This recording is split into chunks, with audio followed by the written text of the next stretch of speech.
I've been lucky to have a lot of great role models, but none more important than my mom and dad.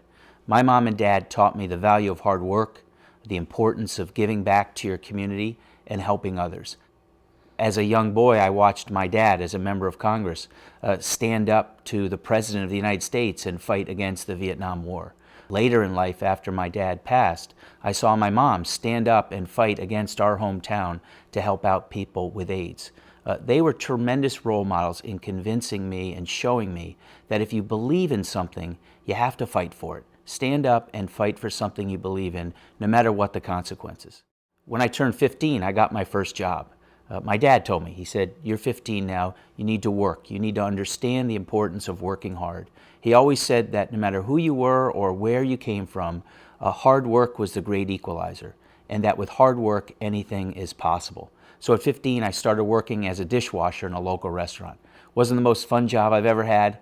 Certainly wasn't the easiest job either. But every day I went to work after school, I wanted to be the best dishwasher possible. I wanted to work as hard as I possibly could because that was the message my dad wanted me. That was the lesson my dad wanted me to learn. That it doesn't matter what you do in life, as long as you work your hardest, as long as you do the best that you can do. Those are the lessons that I've tried to teach my 3 kids. I live every day raising 3 great teenagers, trying to teach them that if they work hard, if they try their best, if they look out for others, they're going to lead happy, healthy lives. Doesn't matter who they are or where they came from, they need to work hard, they need to look out for others. That's the message I want to bring as governor as well, that all of us in Connecticut need to look out for each other, that everybody needs to be respected, everybody needs to have an opportunity, and everybody needs the chance to work hard and fulfill their goals. Well, as the Republican leader in the state Senate, I've worked every day to combat the direction that Governor Dan Malloy has taken us in. Unfortunately, Governor Malloy and the Democrats who control the legislature have taken Connecticut down the wrong road. In 3 years, we've seen the largest tax increase in our state's history. We've seen Governor Malloy borrow more money than any governor in the history of the state of Connecticut. We've seen unemployment rise. We've seen people lose their jobs.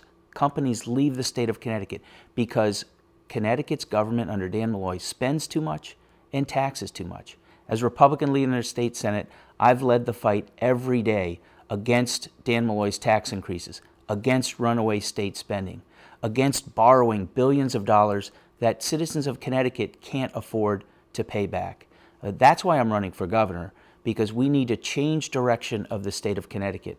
And as the Republican leader in the state Senate, I'm proud to have led the fight against Dan Malloy, but I know we can do better, I know we can do more, and that's why I'm running for governor. Governor Malloy has a hard time justifying his policies of raising taxes and raising spending. So instead, he's decided to attack. He's attacked me and accused me of being against the middle class. And what's most frustrating is that the people who've suffered most under the Malloy administration, the people who've borne the brunt of the high taxes and the high spending, are the middle class across the state of Connecticut. And in my administration, we're going to focus on helping that middle class. We're not going to raise taxes, we're going to lower taxes. We're not going to give hundreds of millions of dollars away to big corporations. We're going to cut taxes and make sure that small business owners can be free of regulations and taxes to grow jobs. Governor Malloy is the one who's out of touch with the middle class. Anyone who believes it's right to give $115 million to a billionaire hedge fund so he can move his business from one town in Connecticut to another and raise taxes on the middle class to do it. Raise the income tax, the property tax, the sales tax, the gas tax.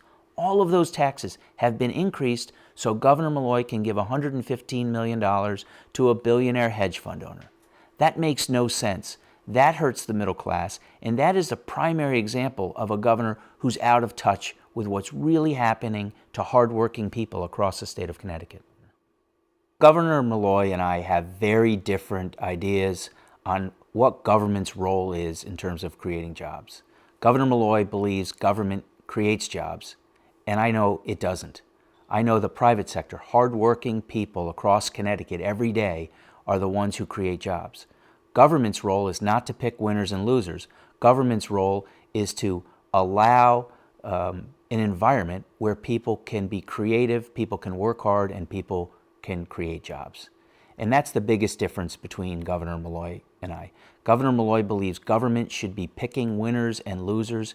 Government should be creating jobs. I believe government should be creating an environment that allows hardworking people to create jobs. As Republicans, we have a very important choice to make.